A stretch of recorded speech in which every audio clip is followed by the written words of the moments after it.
আসসালামু আলাইকুম এভরিওয়ান, সবাই কেমন আছেন? আশা করি সবাই ভালো আছেন। আমি আজ দেখাবো খুব অল্প সময়ের মধ্যে আমরা কিভাবে বাসায় মোজারেলা চিজ বানিয়ে নিতে পারি। এই যে আমি এখানে চিজের জন্য নিয়েছি 1 লিটার দুধ ও লেবুর রস। আপনারা চাইলে ভিনেগারও ব্যবহার করতে পারেন। দুধটা আমি চুলায় বসিয়ে দিলাম, 2 মিনিটের মতো জাল করে এটাকে কুসুম গরম করে নিলাম। এখন আঙুল দিয়ে চেক করে নিব দুধটা কুসুম গরম আছে কিনা। এখন আমি এখানে দিয়ে দিব লেবুর রস, আপনারা চাইলে ভিনেগারও ব্যবহার করতে পারেন। এখানে আমি লেবুর রসটা দিয়ে আস্তে স্লো মোশনে স্প্যাচুলাটা দিয়ে ভালোভাবে নেড়ে চেড়ে দিব।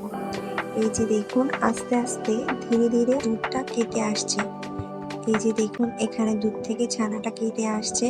আর অবশ্যই এই ছানাটা কিন্তু যে ছানা দিয়ে মিষ্টি তৈরি হয় এই ছানার মতো হবে না, এটা পিছলা হবে ও নরম হবে।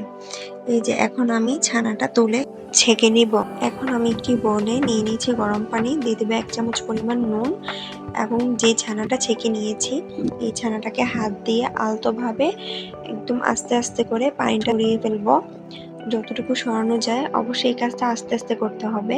আমি যে বলটার মধ্যে গরম পানিটা রেখেছিলাম এই গরম পানিটার মধ্যে 5 সেকেন্ডের মতো চিজের বলটা ভিজিয়ে নিব। ভিজিয়ে আমি হাতে তুলে নিব, নিয়ে এটা হাত দিয়ে ভালোভাবে আস্তে আস্তে ধীরে ধীরে ধীরে ধীরে ছেঁকে নিব। এই যে হাত দিয়ে চিজের বল থেকে পানিটা ছেঁকে নিব। কিছুক্ষণ পর পর আমি গরম পানিটার মধ্যে চিজের বলটা চুবাবো এবং হাতে তুলে ভালোভাবে পানিটা ছেঁকে নিব। কিছুক্ষণ ধরে আমি এই কাজটা করব। যখন আমার কাজটা করা শেষ আমি বলের মধ্যে একটু ফ্রেশ পানি নিয়ে চিজটা কিছুক্ষণের জন্য কয়েক সেকেন্ডের জন্য চুবিয়ে দিব। চুবানোর পরে আমি এখানে তুলে হাত দিয়ে পানিটা ছেঁকে নিব। এখন যখন আমার পানিটা ছেঁকা শেষ তখন আমি একটি বলের মধ্যে চিজের বলটা ভালোভাবে মুড়িয়ে নিব। মুড়িয়ে 3-4 ঘন্টার মতো ফ্রিজে রেখে দিব। এই যে 3-4 ঘন্টা পর চিজের বলটা ফ্রিজ থেকে বের করে নিলাম।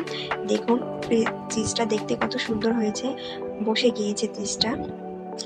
অবশ্যই এই চিজটা দিয়ে খুব শীঘ্রই আমি পিৎজা বানিয়ে আপনাদেরকে দেখাবো। তো সবার কাছে আমার এই ভিডিওটা ভালো লেগে থাকলে অবশ্যই আমার চ্যানেলটা সাবস্ক্রাইব করে দিবেন। সর্বদা আমার পাশেই থাকবেন। সবাই ভালো থাকবেন, সুস্থ থাকবেন। আসসালামু আলাইকুম।